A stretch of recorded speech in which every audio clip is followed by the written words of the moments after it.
My name's Tiffany, and this is Tony.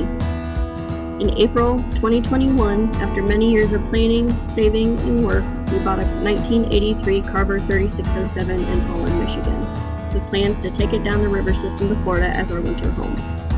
Fast forward September 2022, and after a year and a half of lots of long trips up and back to Michigan, we're ready to start our voyage with our cat June. Join us as we make our way south on this grand adventure. Hey guys, I'm Tony. This is Tiffany. We're currently aboard our boat Miss Linda Sue. We are at a marina here in Kentucky. We're at the Kentucky Dam Marina. We are about halfway through our journey down the river system. We had some people give us some questions, so we're gonna have like a little Q&A session here. So we just want to let you know what we're doing, how we're doing, and what's going on. So the first question is, what the hell are we doing? So we bought a boat in Holland, Michigan about 2 years ago, got it ready, and we're actually heading to Florida with it. So it'll be a wintertime home or a little wintertime getaway for us. We kept our place back in the Midwest where we live, and we are just traveling down there to leave the boat down there for a wintertime getaway. So we bought the boat back in April of 21. It stayed on the hard until this past summer. We got it down to Benton Harbor and was able to be on the water with it this past summer. But that first year we were just in Holland on the hard, just working on it, because we knew anything in our price range was definitely going to take some work. So that's kind of many trips up and back to Michigan, sometimes just day trips. It was about 5 hours up there. 5 hours one way, yeah. So there were days where we just go up 5 hours, work for a couple hours, and then drive back home that night on the weekends. Yeah, so we had a lot of traveling back and forth, but it all came together. We couldn't find a slip in Holland where our boat was originally stored.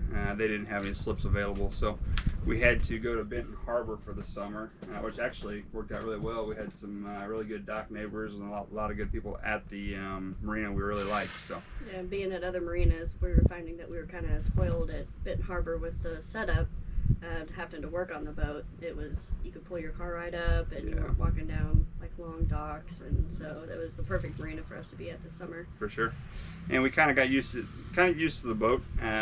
We've never owned a boat this size. We've owned a lot smaller boats, jet skis boats and stuff like that, but something this size, it's a lot larger learning curve. So we just kind of spend the summer playing around on it and getting it going. So like I say, we're heading to Florida. Most people ask how you get from the Great Lakes or Lake Michigan to Florida. The best way we can describe it is if you get online and look up the Great Loop. It's actually a loop that goes down the river system, down towards Florida, around Florida, up the East Coast, back up through New York, back in through Lake Erie, and you can actually make it back to Chicago. And we're just doing the river section of that. So we're pretty much going from Chicago to Mobile, Alabama, and the boat will wind up in Florida. We were planning on getting down to Fort Myer this year, but of course, as everyone knows, the hurricane pretty much wiped that area out pretty well. So we're thinking possibly staying north around Destin, maybe even a little farther south, Tampa, Sarasota. But our plans have changed a little bit, but we'll just have to kind of make it work when we get down there. So definitely the one big thing in the boating world we learned is you got to be flexible. Very flexible. Yeah, there's no time schedule. No. Day to day, hour to hour. Right. So whatever you plan on doing for that day, you might as well just throw that out the window, because it's going to change. So the boat that we purchased, so we're on a 1983 Carver 3607. So it's a 36-foot boat. The beam itself, or the width, is 13 feet, and we draft, or how much we stick in the water, is 3.5 feet. So that was kind of we knew there was a bridge. Our air draft from the water up is about 17 feet. There's a bridge just south of Chicago that kind of limits you on how tall your boat can be. The bridge is at 19.1 feet. So anything over that, you could not make the trip from Chicago to Mobile. So we kind of knew what our height needed to be, and we wanted to kind of go as shallow as we can, especially this year, because most of the river systems are at kind of historic lows, so we're kind of glad we got a shallow draft. But we did run aground, and we'll go over that later. But we the boat we have actually worked out perfect. 2 winters ago, we went down and visited some friends in Florida, and we kind of did some searching for boats. We didn't know exactly the model, we didn't know the year, we didn't know what we wanted, but we kind of had an idea what size boat we wanted. So we actually found this exact same model in Florida, and actually Tiffany fell in love with it. Had an aft cabin, all the space we needed, and we missed that boat by one day. We kind of went back home, kind of thought about it, and I called on a Thursday, and the broker said it sold that previous day on a Wednesday. So we got on there's a website called Yacht World, and we got on there and found this boat in Holland, Michigan, and it all everything kind of began from there. So I think as we were driving up to go look at it the first time, it was like negative.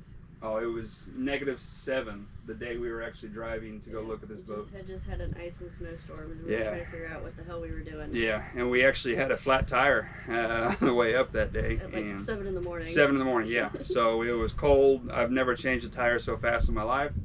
But we got up there and went and looked at the boat, and like I say, it's all kind of history from there. This is where it all started. So.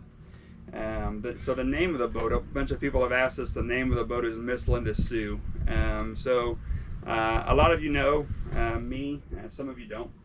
My mother's name was Linda. She passed away in 2004, and she's a place where she's the one that I got my love for the water. So we want to kind of name it after her to kind of honor her and stuff like that. So yeah, that's where we're at.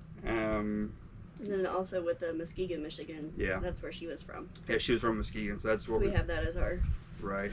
Our port of call. Yep.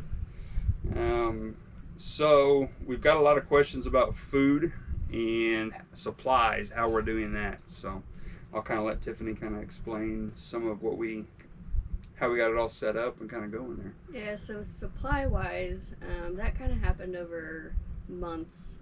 Lots of research. Lots of like tips from other boaters. We knew that we wanted to have at least 2 to 3 months worth of food.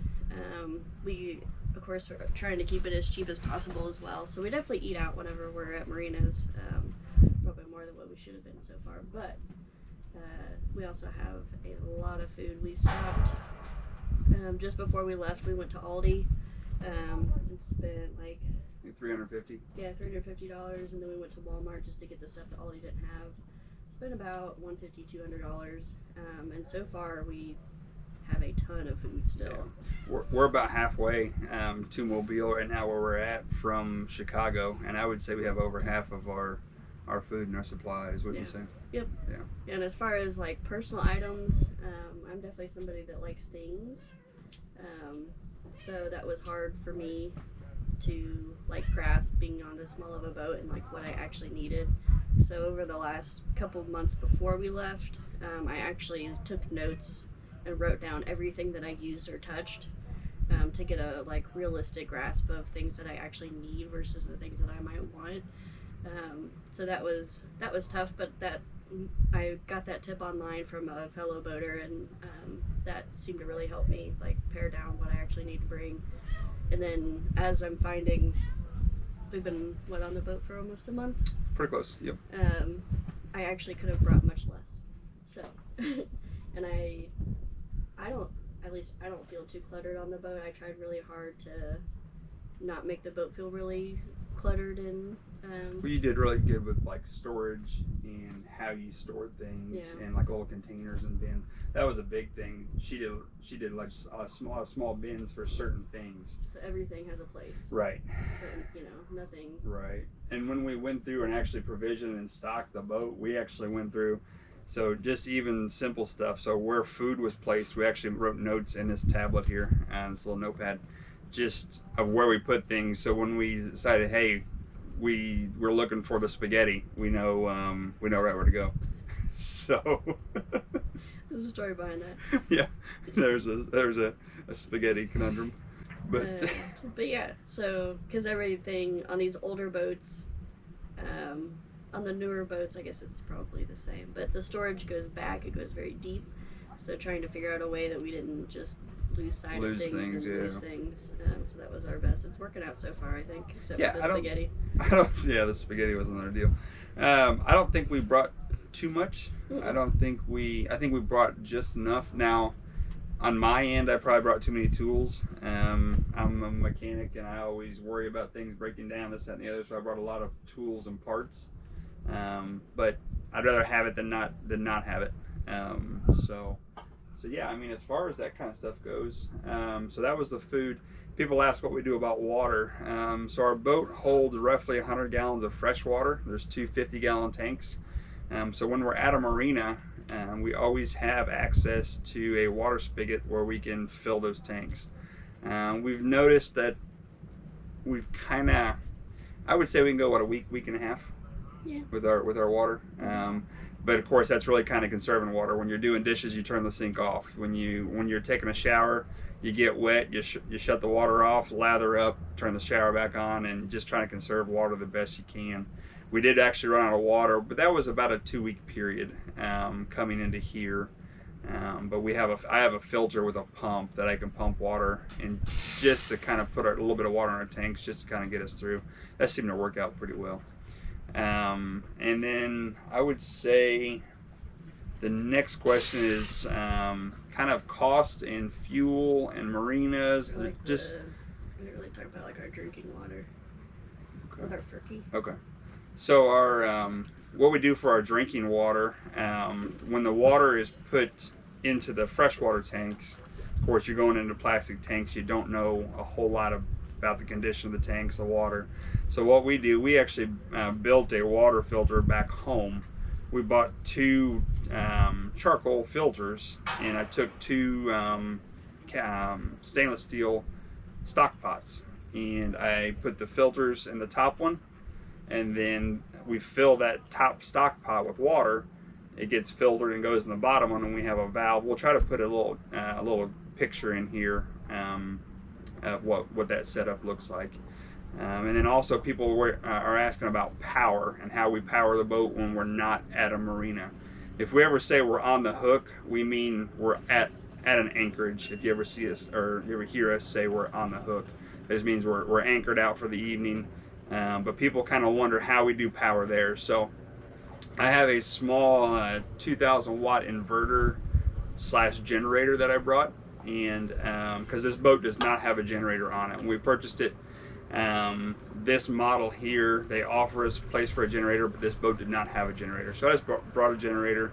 I made a short cord, and I'll show, we'll put a little clip in here of the generator and the cord that I built, and we can power the boat with that to run microwave, stove, hot plate, whatever we need to cook with, we can run off of that.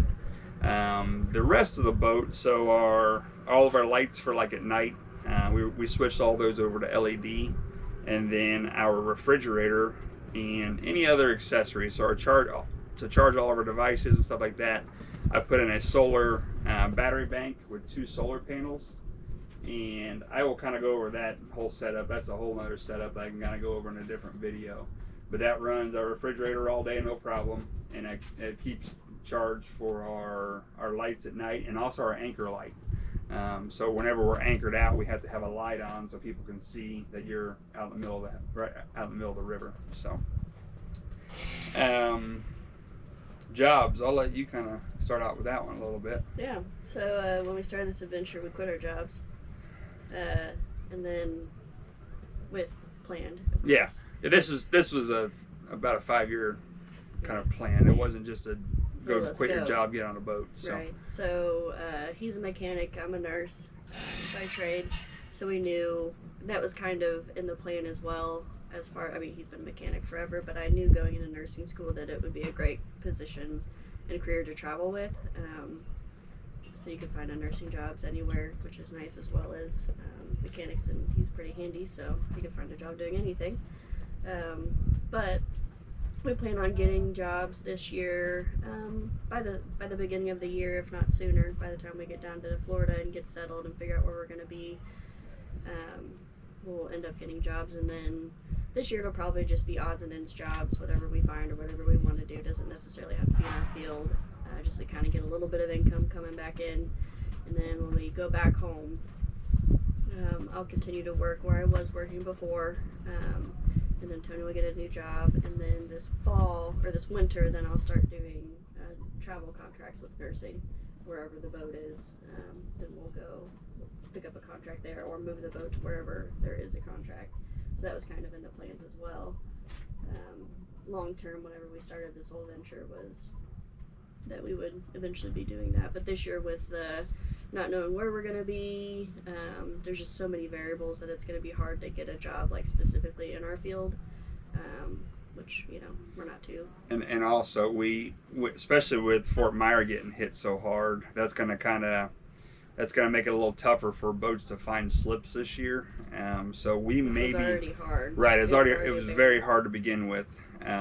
So we may be marina hopping a little bit this year. So most marinas have what they call a transient slip. So it's a slip that you're not really under contract for the whole season. You just pretty much stay somewhere for 30 days at a time.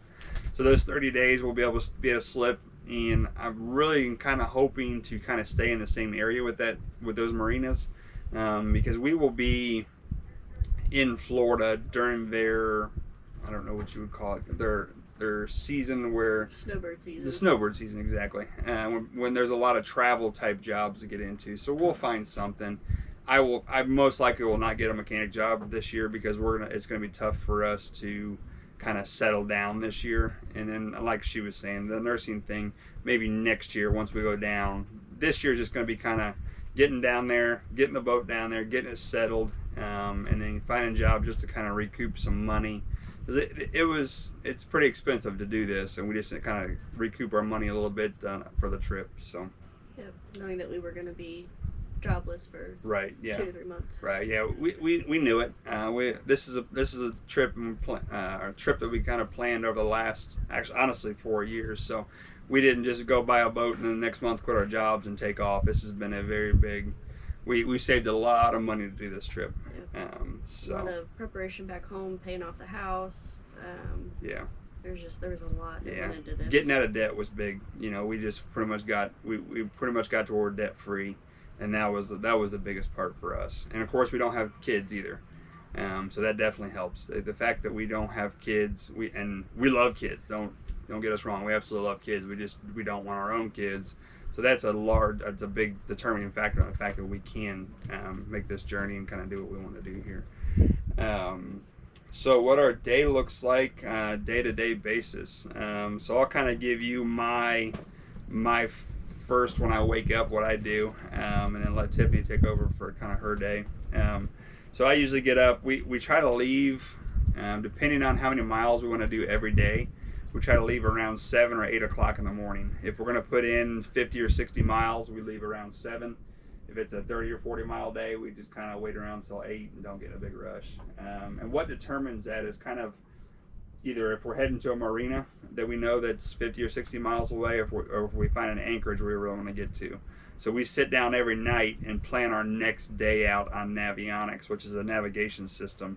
And we'll try to put a little clip in here, kind of how all that works and everything. We got a couple books that we would go off of too. They kind of give us helpful hints. For sure. So we've got Skipper Bob and the Waterway Guide, and we use both of those to kind of use to somewhat navigate. But Navionics also shows you the channels, the channel markers, and where you should be on the river because it can get pretty shallow. So, I get up around usually 5:30, 6 o'clock every morning, and the mechanic and me has to check all the mechanical parts, the running gear and stuff like that. So I usually, both of our engines sit below our floor in the, what they call like a salon area or kind of our living room area.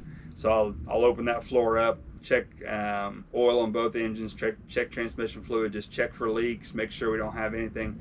I like to do that daily so I know the next day if I see oil low or if I see any leaks, I know day to day, I checked it the day before, and if it's getting worse or if I see something new, I know to kind of go to that area. So that takes me a good half hour, 45 minutes, and then by that time I'm kind of waking her up and she kind of gets moving around. and I kind of we kind of get moving. So, and then her day kind of takes off, and we get all of our, at that point we get our iPad up to the upper helm, and we get everything ready to go, and she jumps behind the wheel, and we fire it up, and I pull the anchor, and away we go. So I'll let Tiffany kind of explain after our morning what the rest of our day kind of looks like. Yeah. So depending on where we're going, we're usually, since there are other loopers with us, so loopers are people that are doing the Great Loop, and there's been so many this year, I can't say to years past what it looked like, but there's a lot of loopers.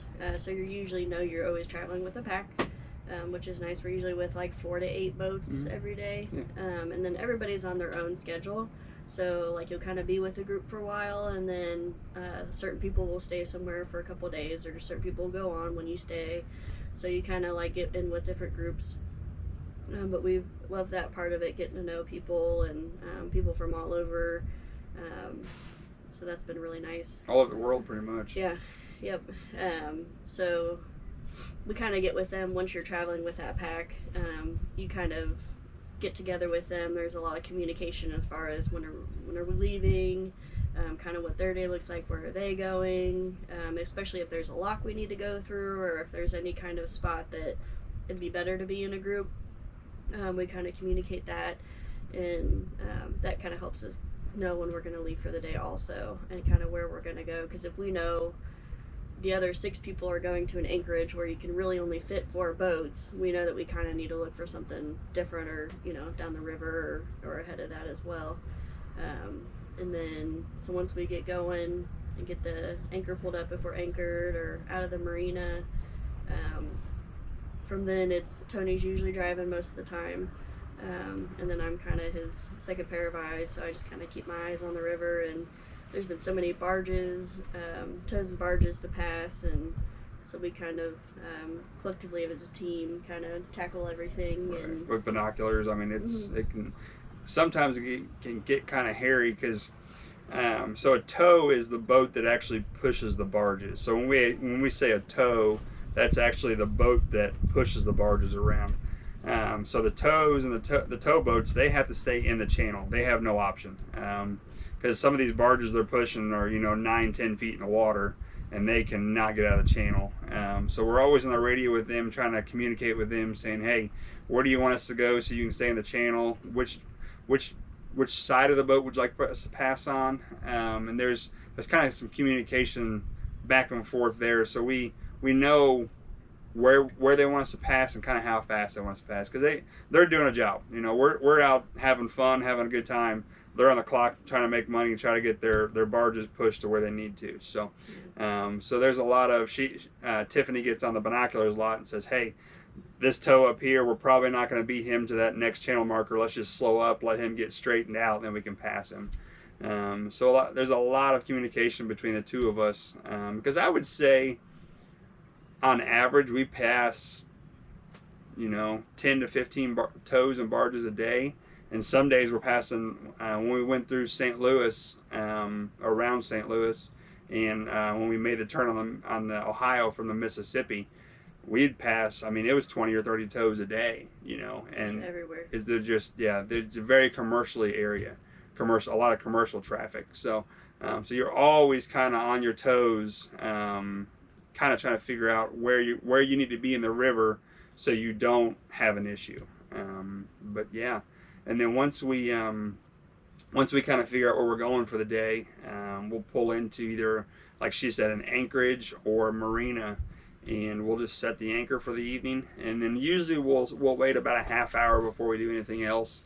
We'll just make sure the anchor's set really well, because there's some nights you're literally right next to the channel where the tows move, and you really don't want to be floating out in the middle of the river where these tows and barges are trying to get up and down through, because it wouldn't end well.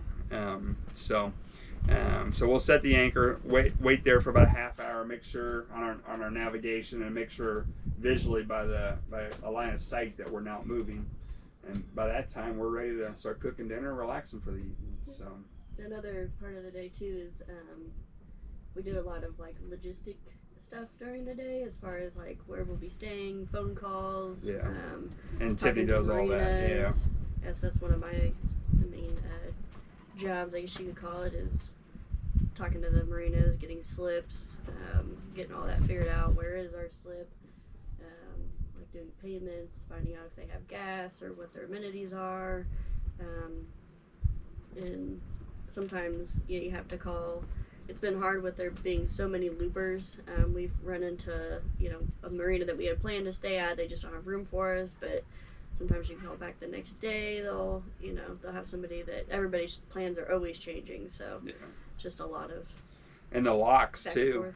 So when we're coming up to a lock, that book we have, Skipper Bob actually has the phone numbers for the locks, and Tiffany will call the lock, say, hey, we're a half hour out. What's your schedule look like right now? They may say, hey, we got, because the tows and barges, they have more priority over getting through the lock than the pleasure craft do. So if you're coming downriver and you have a tow with you and a tow coming upriver, they can't get in the chamber together.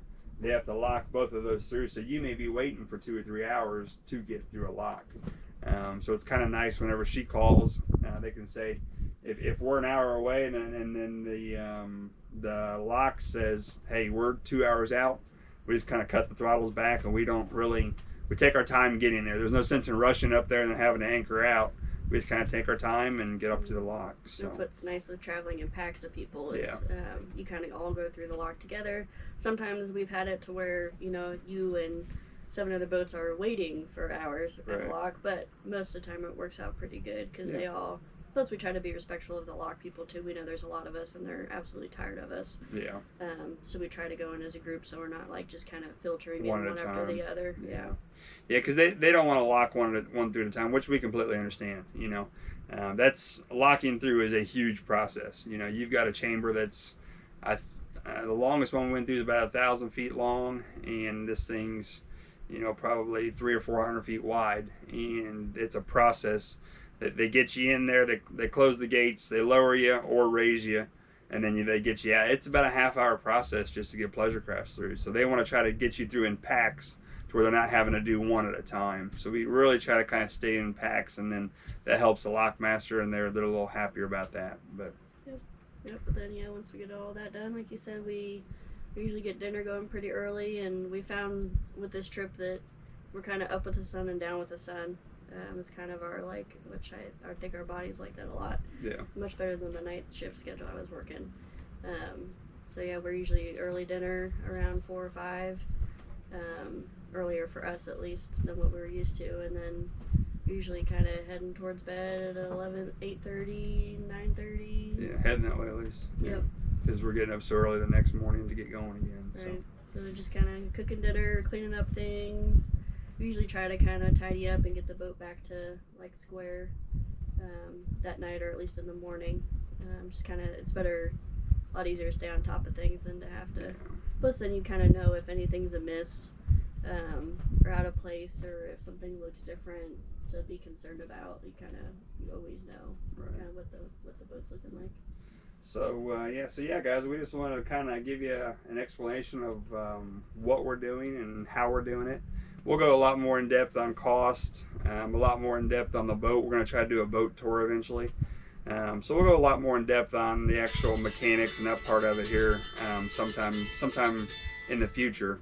But as of right now, I think we're pretty much wrapped up. So we will probably try to get, since we have Wi-Fi right now, we're going to try to get a couple videos out right now. And then probably 2 videos, and then we'll try to, next time we have Wi-Fi, that's the hardest part for us is posting videos, is having Wi-Fi, because she needs Wi-Fi to post all of her YouTube videos, because our regular phone service we hardly have phone service at all when we're on the hook, and it wouldn't be strong enough to actually post videos. So yeah, we're trying to keep it cheap. Didn't want to splurge on having a Wi-Fi option always. Yeah. So, but that's pretty much it for now, guys, and we will see you in the next video. Thank you for watching.